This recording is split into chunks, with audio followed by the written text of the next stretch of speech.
Selamat pagi, siang, atau malam Bapak Tani serta Bapak Tristam. Sebelumnya terima kasih sebanyak-banyaknya atas kesempatan telah diberikan untuk kepada kelompok kami untuk mengganti nilai tugas lisan yang sebelumnya kami tidak sempat mengikuti. Maka dari itu izinkan kami mengenalkan diri dari diri terlebih dahulu. Perkenalkan, nama saya Rizky Diri Muharam. Perkenalkan, saya Ade Syafira. Perkenalkan, nama saya Francisca Aurelia Stefani. Perkenalkan, nama saya Jessica ya. Perkenalkan, saya Novena Liatwane. Perkenalkan, saya Yusuf Nurantara. Perkenalkan, saya Pinta Juanda. Dan saya sendiri Danang Niskala. Kami dari kelompok 10. Betul. Sekian pembuka dari kami, Bapak. Selanjutnya akan dilanjut oleh diskusi yang akan kami lancarkan. Terima kasih.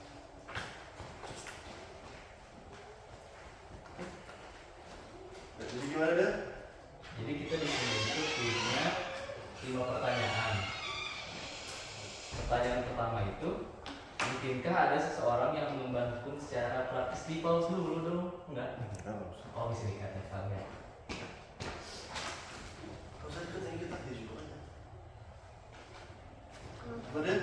Oke, jadi teman-teman sekarang ada 5 pertanyaan yang dikasih sama Pak Tristan dan Pak Danius. Pertanyaan pertama itu ada, mungkinkah ada seorang yang mengemban hukum secara praktis tapi tidak teoritis, atau sebaliknya yang mengemban secara teoritis tapi tidak praktis? Kira-kira menurut teman-teman sendiri gimana? Menurut aku itu nggak mungkin ada seseorang yang mengemban hukum secara praktis tapi nggak teoritis, soalnya pengembangan hukum praktikal atau penanganan hukum secara nyata dalam kehidupan sungguh-sungguh itu ada 3 bentuknya. Yang pertama ada pembentukan hukum, penemuan hukum, dan bantuan hukum. Terus ketiga bentuk itu kan udah bisa kalau misalnya pokoknya harus membutuhkan pemahaman dan penguasaan hukum secara intelektual, yang mana itu tuh pengertian dari teoritis atau teoritis. Dan itu kurang pertama itu dari ketiga dari Brian Mason ya? Itu dia. Tidak. Berarti kalau aku lihat dari tadi kan itu ada di dalil ketiganya tulisan prevalensi data ya, yang dari Ada di bagian juga. Berdasarkan Iya. Brian Mason. Nah itu tuh kalau aku lihat sendiri ya, dia tuh tidak terlepas dari apa yang namanya gejala hukum yang dipelajari secara teoritis. Karena ketika seorang sudah mengemban suatu hukum secara nyata atau penanganan hukum secara sungguh-sungguh, dia itu nggak akan meninggalkan apa ilmu yang telah dipelajari di dalam pelajaran teoritis sebelumnya, seperti yang para yuris lakukan pada saat mengemban hukum secara teoritis pada saat mahasiswa ataupun sebelum mendapatkan tanggung jawab dari profesinya. Kalau yang sebaliknya? Kalau sebaliknya mengemban secara teoritis tapi tidak praktis, Itu masih mungkin dimungkinkan. contohnya itu kalau bisa kita lihat seperti seorang akademisi begitu ya, dia itu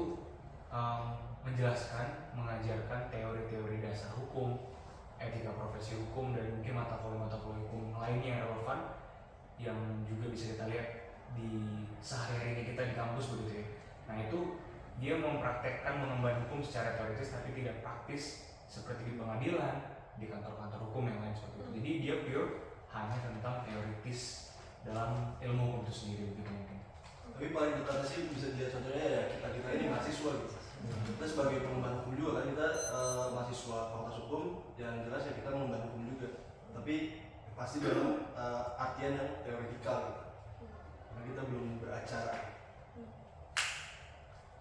Ada yang juga atau mau masih ada yang Masih ada lagi. Aku mau nambahin lagi sih.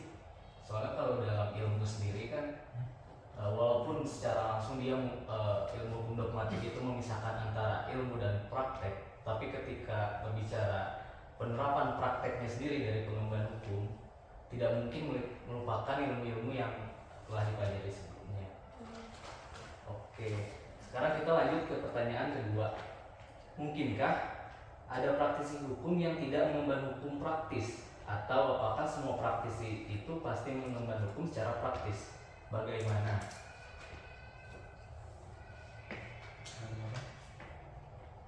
pertanyaannya ini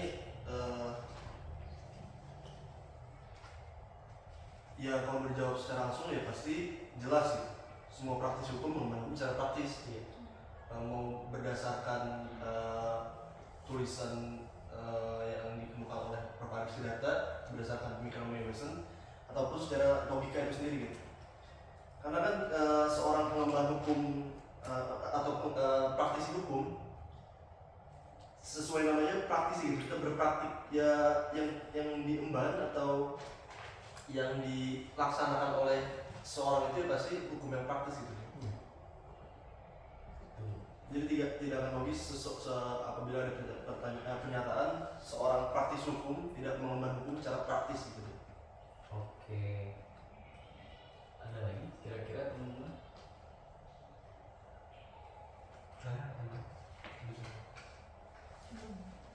Jadi bisa dipastikan pasti gitu jawabannya. Pasti. Pasti. Bagaimana? Udah cukup atau gimana? Bagaimana? Jelasin. Kalau kita lihat sendiri dari pertanyaannya kan ini praktisi yang tidak mengemban hukum secara praktis. Arti kata praktisi sendiri kan seorang yang berpraktik menjalankan ilmu-ilmu yang telah diterapkan, entah itu ilmu hukum dogmatik, sejarah hukum, perbandingan hukum, sosiologi ataupun sosiologi hukum, psikologi hukum. Nah, di situ juga nggak terlepas dari dalil ketiga yang ditulis Prof. Arif dalam tulisannya sendiri yang tadi ada pembentukan, penemuan dan bantuan hukum.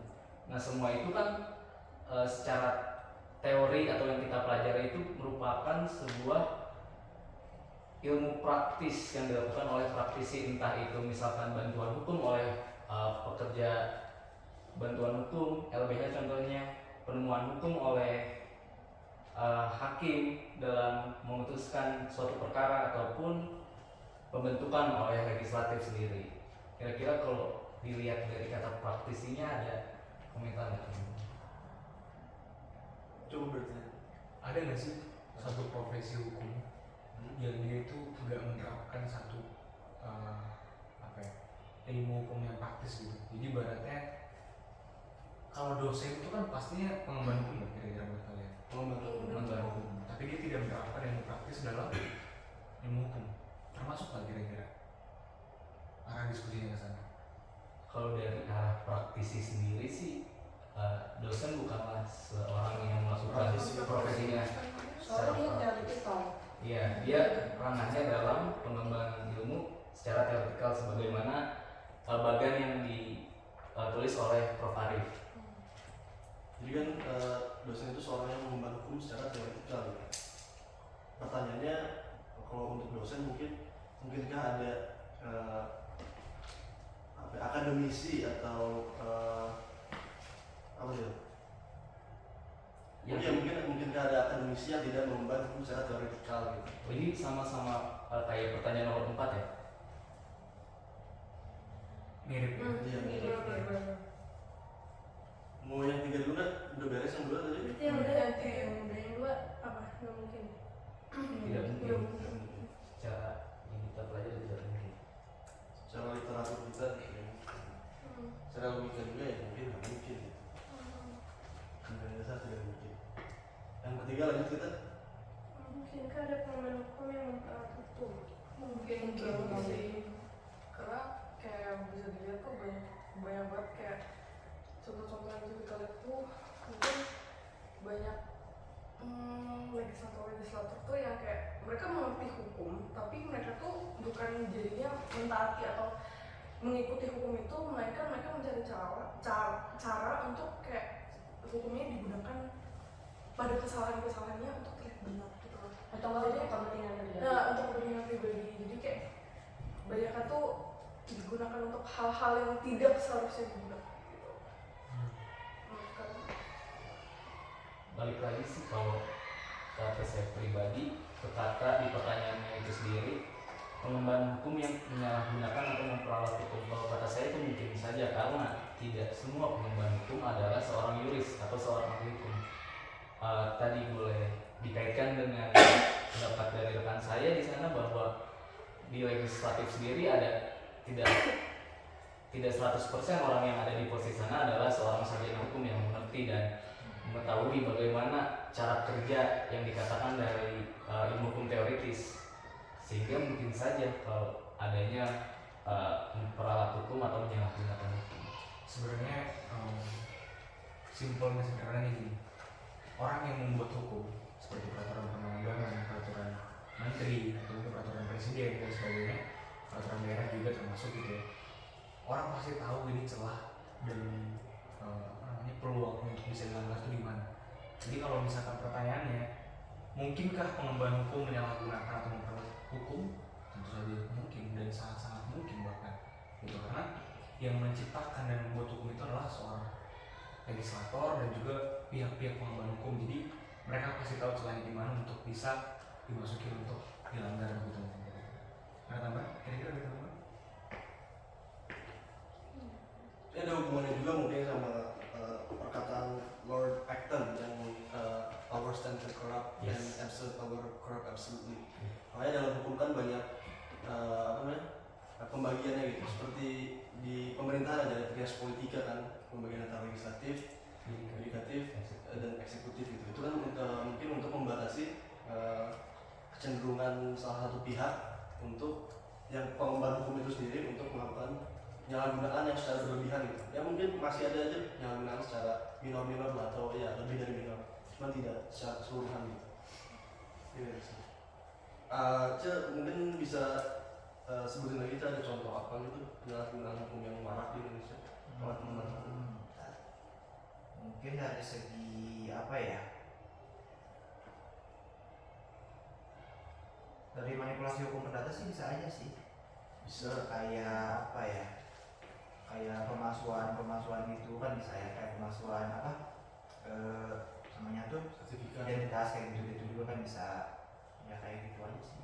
itu juga dilakukan oleh pejabat biasanya kan, pejabat publik. Bahkan ada kasus ya, kayak misalnya seorang bisa memiliki dua identitas gitu kan, kayak dua KTP gitu bisa untuk mengakali peminjaman ke bank kayak gitu.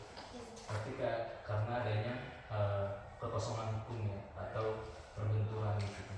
Mungkin bisa jadi seseorang itu kayak ngakalin gitu loh, ngakalin hukumnya karena dia tahu celah-celahnya. Yang paling terasanya ya pengemban hukum juga sih. Iya.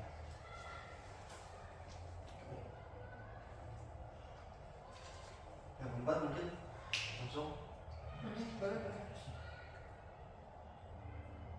Mungkinkah ada mahasiswa atau dosen hukum yang tidak mengemban hukum secara teoritis, dan bagaimana? Kalau menurut aku nggak mungkin, karena untuk mengemban hukum itu teori itu paling penting. Kayak di dalam teori itu kita tuh ada belajar, ada ilmu hukum, filsafat hukum, sama teori hukum. Nah, seorang pengemban hukum itu untuk walaupun dia nantinya nggak jadi praktisi hukum atau jadi profesi hukum yang punya yang akademisi atau gimana, pokoknya teori itu menurut aku yang paling penting, karena teori itu untuk gunanya itu untuk memperjelas, memperoleh pengetahuan lebih dasar, lebih jelas untuk mengetahui persoalan-persoalan yang ada di dalam hidup kita gitu. Jadi teori itu menurut aku penting banget, walaupun apa ya, dia itu juga nantinya nggak bakal jadi pengemban hukum secara praktis, tapi seorang mahasiswa atau dosen hukum yang tidak mengemban hukum secara teoritis itu menurut aku nggak mungkin. Karena teori dasar dari segala fundamental sebagai fundamental, Sebagai dasar. sifatnya fundamental. Selain itu kan kalau misalkan berpraktik sendiri secara teoretikal, praktikal sendiri itu merupakan implementasi atau menuangkan dalam kenyataan apa yang dipelajari oleh seorang akademisi, dalam hal ini dosen ataupun mahasiswa. Langsung aja kelima berarti ya. Mungkin ada warga negara yang tahu hukum tapi tidak mengemban hukum. Mungkin. Sangat mungkin, soalnya nggak semua masyarakat itu kan pengemban hukum atau nggak seorang yuris kan. Contohnya bisa sederhana aja kayak warga negara yang maksudnya kayak orang yang mengendarai motor atau apa gitu, motor gitu kan aturannya itu kan harus pakai helm, terus taat pada lalu lintas kayak sekadar dia pakai helm aja atau nggak pas lampu merah dia berhenti aja, itu sebenarnya udah taat hukum, tapi kan bukan berarti dia itu pengemban hukum atau enggak seorang yuris.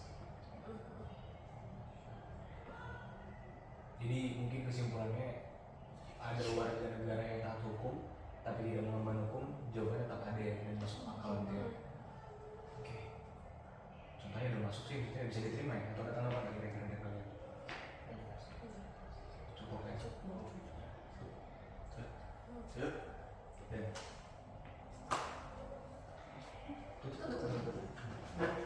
semua berdiri tuh gimana? Berdiri aja semua. Teori beda prinsip praktis ini. Kira-kira begitu Bapak Tristan serta Bapak Tanius diskusi yang telah kami lakukan terhadap 5 pertanyaan yang dicantumkan di IDE untuk sebagai pengganti tugas lisan kami. Ya, kami dari kelompok 10 mengucapkan terima kasih banyak-banyaknya dan sampai jumpa. Terima kasih.